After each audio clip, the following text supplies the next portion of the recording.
Hi, friends. Very good evening. How are you all? Happy to see you back. Sorry, I was missing you all. In fact, yesterday and day before, I was missing you all. And thank you so much for joining me. Looking forward to speaking to you all. And I'm very sure that today we're going to have some fruitful discussion. We're going to discuss some amazing stuff. I will try my best to answer all your quick questions. And whatever questions you've got, you can post right here. I'll try my best to answer all your questions. Hi Shashikumar, hi Pramod, hi Baligar, hi Nishit, hi Santosh, Akshay, Ashwija, Vasant, Srinivas Rao, Shilat Kumar. Hello, hello, hello. Super happy to see you all. Asha, Sandeep, Sabari. Hello, so many of you. Very nice, very nice. Very happy to see you all. Paraganda, KPSC, Vinay, Karthik, Lucky, Sachin. Did you all receive notification from YouTube? Wherever you are, I am now live on YouTube, Facebook, and LinkedIn. Did you all receive notifications? Those who are already watching, can you please share and like so that we'll have more of you, more people joining us? Great, please like, share. Let's start talking to everyone. Great. Ramya is confirming that the notification is received. Hi Uday, hi Vinay, hi Krishna, Rajshekhar, Giridhar. Super happy. Thank you so much for joining. Those who want to speak to me, please send a text message to 9008575014. My team will connect you to me directly. You can talk to me face to face. And those who are looking for work from home job anywhere in India with a fixed salary, permanently work from home job, please call on the number displayed on screen. You can actually take up a good job here. So coming back, I wanted to start answering your questions. There are so many interesting questions, so let me take one by one. HK says, what happens to Reliance industry if electric car replace petrol diesel cars, bikes in 2030? I think if you have noticed, Reliance Industries as a company, the way ITC is moving away from cigarettes or reducing its dependency on cigarettes business and building their FMCG business, Reliance is also building its dependence on telecom, on retail, and various other businesses. So I think they are also focusing on those newer businesses. So I think they are prepared. You never know, right? It may so happen that retail Reliance may soon own the largest electric vehicles recharge stations in the country.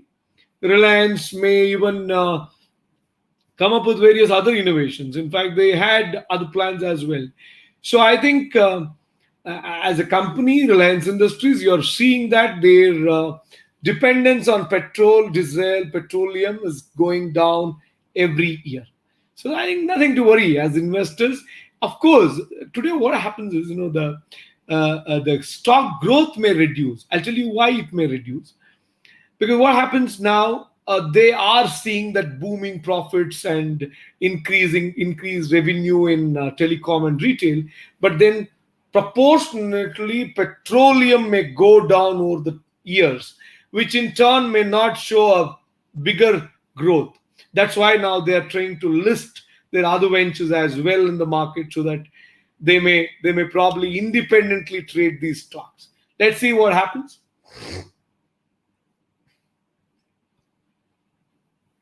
Devramani is saying, no, sir, I didn't receive notification. Yes, that's why I'm requesting all those who are watching, please like and share so it'll reach more people. All right, let's go to the next question. There is a question by Green Doors channel. Sir, I'm Devan from Chennai. I want you to upload videos, tutorials on affiliate marketing, complete coaching, please. Hey, sure. This is a very interesting thing. In fact, we have briefly touched upon this in our digital marketing course in financial freedom app, but then you will soon see a detailed course on affiliate marketing as well on Financial Freedom app. In fact, I must tell you all, affiliate marketing is a very interesting thing. In fact, if you are running any business, affiliate marketing can actually boost your revenue manifold. You must explore that. That's something very interesting. Lucky says, I'm a teenager, my age is 17, college first year student. Which one I want, that stock or trade or mutual fund? Hey, 17-year student, first year student now. Which means my suggestion is you should focus on building yourself, not trading, not even, I mean, investing is good, don't, nothing wrong. But then you should be able to make time to study the market. See, if everyone becomes an investor, who's going to build companies? I don't want you to become another investor only. Be an investor too, right? It should not be investor only. That's a very bad development in the country. So keeping that in mind, my suggestion would be to start saving your money in mutual funds. It's a good investment option. You can probably start investing in some good large cap funds. You can probably download Financial Freedom app from the link given in the description and start understanding how mutual funds works. In fact, I have a very interesting course on mutual funds called Mutual Fund Course. It's a very, very detailed course, and that course will make you an expert in mutual funds. So please start watching that course. After watching that course, I'm sure you will start choosing the right investments yourself. And believe me, the mutual fund investments are pretty easy if you understand in detail. In fact, I keep saying investing in mutual funds will be as easier as cooking at home once you watch this course. So start doing it. Next question. Let me go to the next question now. Giridhar says, I'm Giridhar from Bangalore. I don't have any knowledge of investing on shares of mutual funds. However, I just want to start with investing in either shares of mutual funds. How do I start? And from where do I start? First thing, learn. The biggest mistake we do is we depend on others for investing. We should not do that. In fact, many people start investing because there's an agent who is known to him, and you listen to that agent and you start investing. That's a very bad thing. Don't do that. So my suggestion, probably you can start learning. To learn, you should have a learning tool. Financial Freedom app is a great tool. I have a detailed course on mutual fund. It's about 4-hour plus course, very detailed course. After watching this course, I'm sure you'll come back and tell me that you are now an expert in mutual funds. We do have courses on stock market, many courses like stock market course, IPO course. Please start watching those courses. There are like 8-10 hour content. These courses will definitely make you very strong fundamentally. You'll know what to do, what not to do. And you'll surely become an expert as well in stock market after watching these courses. So my suggestion, please start watching our mutual funds course and our stock market course and IPO course on Financial Freedom app. I've given the link to download Financial Freedom app in the description. Please start downloading and watch these courses. These courses will surely help you. And then I'm sure you'll start investing on your own. But remember, if you start investing because there's someone to guide you, you will not prosper. If you want to prosper, then you should know where to invest, where not to invest. Because all these wealth managers who say, I will invest on your behalf and get you profits, they work for commission. Ultimately, they bother about their cut, not your prosperity. Remember that. Next question. This is something which people keep asking me. What's your view on Yes Bank share? I normally don't comment on any individual stock, but I think after their latest fundraise and all that, they're doing decently okay. I do bank with them, but I am not an investor in their stock, but I do bank with them. We went through a trauma when they had to have moratorium on the withdrawals, but I think they're doing decently okay now. So do the fundamental analysis. In the stock market course, I've given a very detailed a study, very detailed a pitch on how to analyze a stock fundamentally. Please start doing that. That would give you a fair idea, and then you can probably start investing on your own, and that will give you a lot more clarity. All right. Let's move to Ashwija's question. Ashwija says, so many people, parents, they spend more money on children's primary education. Example, LKG to 10th, right? There's a K12. So it is almost in lakhs. Is it worth spending? They can use some same for child's higher education, like masters or PhD. See, these days what happens, I'll tell you. Most of the brain development happens in early age. And that's why every parents wants their kids to be in good schools. But unfortunately, what is going wrong here is they think by admitting their kid to a school which has got good infrastructure, physical infrastructure, a big, large playground, large buildings, they think their kids will get good education. That's wrong. What really matters is that love, affection of the teachers, good teaching methodology, good quality teachers. If they don't have these people, then it becomes very, very difficult. So what is very important now is that you choose the right schools. Now you talk about the fees. Is it really worth spending so much of money? Even I'm a victim of it today. I spend a lot of money on my kids' education. I spend about 1.5 lakh per year per kid. And this is like, I mean, my son who's in UKG now is going to be in first standard, and the other one is going to be in fifth standard now. Why do you spend so much of money? I'm like, okay to spend same amount of money if my son, both sons can go to government school, and if government can provide equal and free education to all. And I don't mind contributing to Prime Minister's Education Fund if there is one. The problem is you can't have both exist. See, I'll tell you what, when it comes to restaurants, you can have a 5-star, 7-star restaurant, you can have a normal darshini or a street side, push carts. But then the problem is you can't do that with education. You can't do that with healthcare. Today, what is happening? We are creating a way big damage in the society, and this is going to be a disaster in the future. Think about it in this way, right? Now you are discriminating these kids in the early stage, saying, hey, you are from a rich family, so you can afford high quality education. You are from a poor family, you can't afford high quality education. How fair is this, man? Think about it. In the long run, what may really happen is all these kids who are now being deprived of good quality education may soon start thinking that, okay, oh, we belong to poor family, so we got this. We are not being given right education. See, now, when you see cruelty developing in your mind, you develop that cruel mindset when you're not being received in the society like others. That's very dangerous. I don't want that to happen.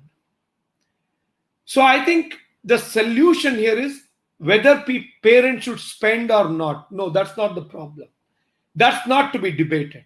What needs to be debated is what government is going to do now. Now, as a parent, I always think, oh, my son has to study in the best school. Tomorrow, he should not point at me and say that my father sent me to a bad school because of that my career is spoiled. That's pretty bad.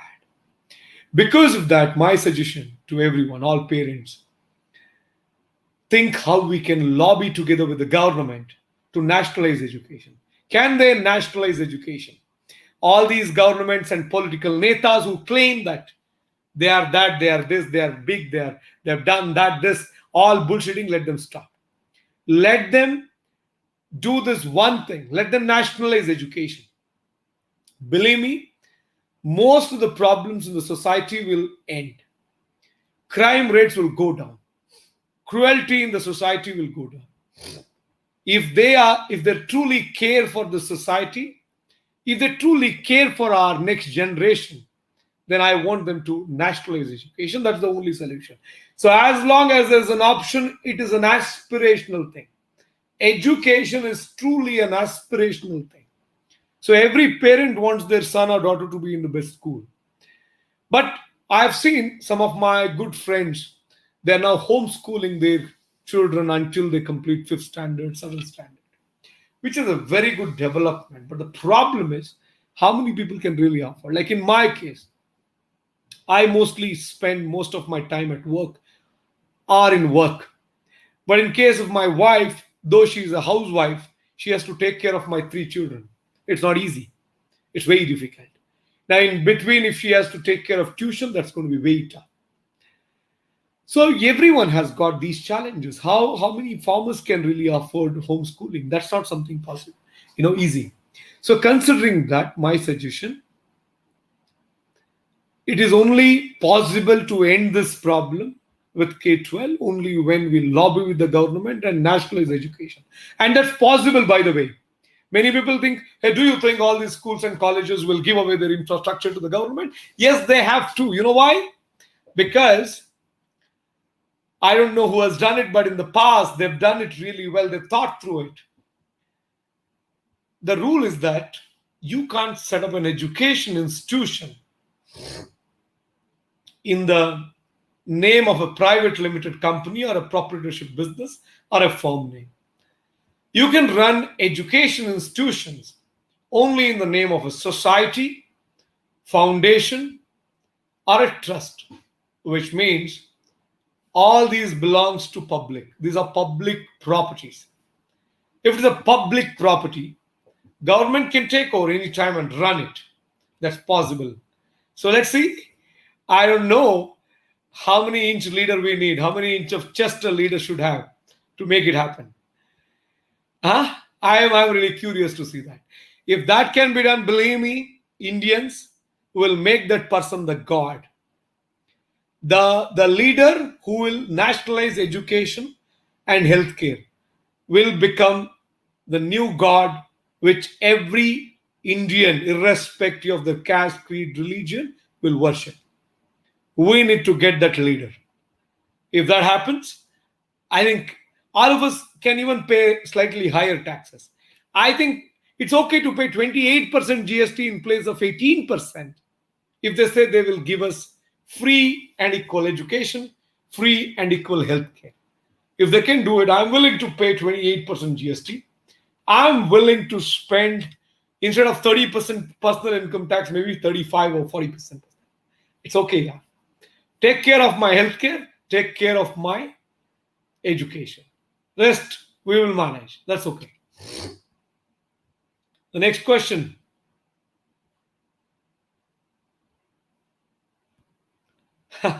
Ashwija says, no, sir, I've seen many people, parents, take loan or they put more than 50-70% of their earnings to the children's, and some will take loan for primary education. This is good. As I said, Ashwija, this has become a very aspirational thing. They consider this as a societal issue. They consider this as a prestige issue. They think if they don't send their kids to a good school or good institute, society will see them as losers. And because of that, they do it. Now, if you want me to tell them that they should stop taking loan, if you want me to tell them that they should still send them to government school and not to spend so much on education, I can tell. But do you think they'll listen? Or do I have the moral right to say that because I send my kids to a good school?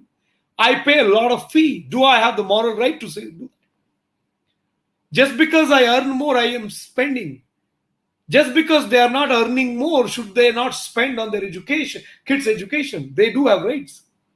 I have absolutely no moral right to talk about it today. Because I send my kids to good private school by spending a lot of money. So I don't have the moral right, actually.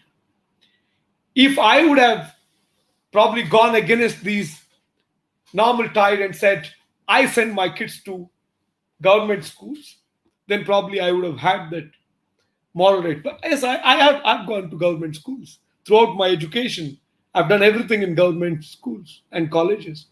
I spent maybe maximum 15,000 as fees throughout my entire education life, not more than 15,000 from I didn't go to LKG, UKG and all that, from first standard to graduation. Of course, my post-graduation, what I did in Stanford was, of course, a costly one. I spent a bit of money, but then that was, of course, my earning. My parents didn't really spend on that. So Ashwija, just to answer your question in one word, I have absolutely no moral right to tell them. No moral right. Very nice. Let's go to the next question. What is the difference between entrepreneur and businessman? Okay. See, in my way of looking at it, an entrepreneur is one who does mostly a new thing, something new. Even if it is a veg restaurant, if it is an entrepreneur doing it, probably he would do it in a new way. A businessman is like he knows his margin before he starts the business. An entrepreneur sometimes doesn't even know how is he going to make revenue when he's starting the business. You understand the difference? An entrepreneur, when he's starting a business, he doesn't even know how is he going to make revenue. Like I am an entrepreneur. When I started Indian Money, I didn't even know how am I going to make money. I just started, simply started. An entrepreneur is like he's trying to solve a problem. A businessman is someone who's trying to fix or probably balance the demand and supply. You understand? An entrepreneur is someone who's trying to find solution to existing problems, both realized problems and unrealized needs. But a businessman is only trying to match the demand and supply. He does that, right? So if I have to give you an example, an entrepreneur is someone who invents some new solution. But in India, if you have seen, entrepreneur and businessman are very quite often they're used interchangeable. They say he's a businessman, he's an entrepreneur. I mean, both same. Not much difference is seen, right? Ramya says, how is medical transcription as a career? Many say it's a dying career. You thought? Absolutely, it's a dying career. I'll tell you why. Earlier days, it was required because the prescription was given in physical form through, you know, text, written form, and all that. But these days, it's all digitized. You get to use your own tab and you write. You basically provide prescription in a digital format. Whenever you consult a doctor online, you'd have seen how they give prescription, which is readable. Transcription was required because it was not readable in the past. But now, when you give inputs in the format which is readable, which is pretty much understandable to the computer, then you don't really need a human doing that transcription job, right? So it's a dying career, obviously. Don't waste your time there. The next question is Shilad Kumar Devar Money says, where should we invest our emergency fund so that we can get best return? See, I think emergency fund has to be readily available for emergency, which means when you're investing in emergency fund, when you're investing your emergency fund, the first question you should ask is liquidity, not the return. How liquid it is, how soon can I borrow it? If I want to get this money within a minute, can I get it? If I want to get this money within 5 minutes, can I get it? So that's very important. For emergency fund, liquidity really matters. The second thing is obviously the return. Considering this, my suggestion is a simple FD or a good liquid fund or a high rated debt fund. But liquid fund is a better thing because your liquidity is high there. Debt funds also take some time to liquidate. Sarvottam says, I'm studying digital marketing. Is that good for long term and for career growth? Absolutely, Sarvottam. In fact, digital marketing as a career is definitely a booming one. But my worry here is I'm just contemplating where digital marketing may soon become a common skill than an expertise.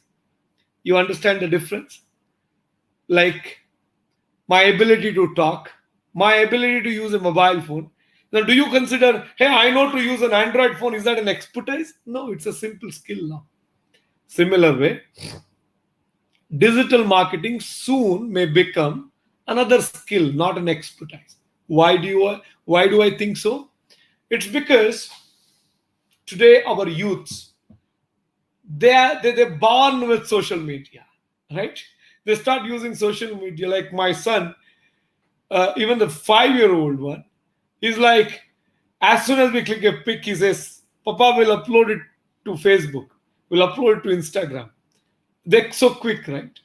So my way is, unless you develop some kind of expertise which is so niche and you know to leverage it, you may not see a great career because it is something which is commonly available. Because since it is digital, even those companies which are in the space are trying to make it very simple. Like I remember those days where we used to say SEO, SEO. Now SEO is not a big job. I mean, it happens automatically if you have content, nothing more.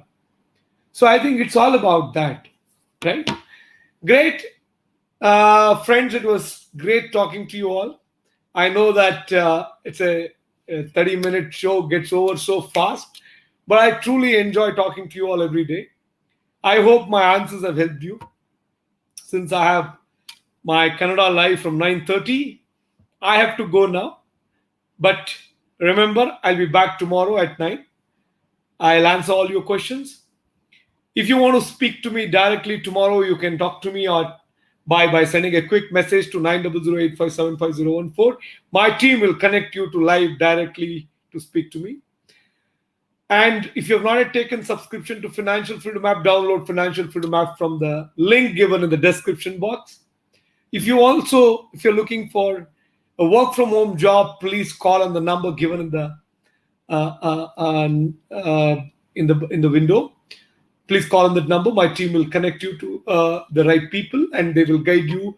They'll help you. And it's a permanent work from home job with a fixed salary. Please make use of it. See you tomorrow at 9. Good night.